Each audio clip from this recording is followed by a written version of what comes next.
Welcome to Chillin' 101. We hope this video helps. In this video, I will explain how to change an alternator on a Honda Accord V6. Before beginning, always prioritize safety by disconnecting the negative battery terminal. Gather your essential tools, including various wrenches, a ratchet, and a specialized serpentine belt tool. It is also crucial to ensure your engine is completely cool to the touch before you start any work, preventing potential burns or injuries during the process. Now, let's access the alternator. First, locate the serpentine belt tensioner, which is typically spring-loaded. Use your serpentine belt tool to relieve the tension, allowing you to easily remove the belt from the alternator pulley.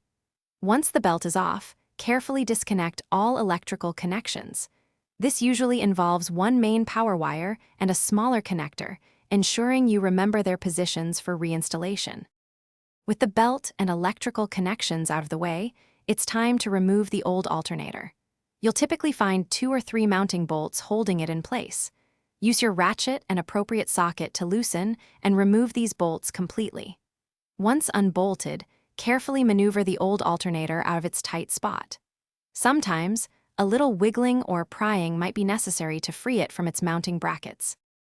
Installing the new alternator is essentially the reverse of removal. Carefully position the new unit into its mounting brackets and secure it with the 2 or 3 mounting bolts, tightening them firmly. Reconnect all electrical connections, ensuring they are snug and secure.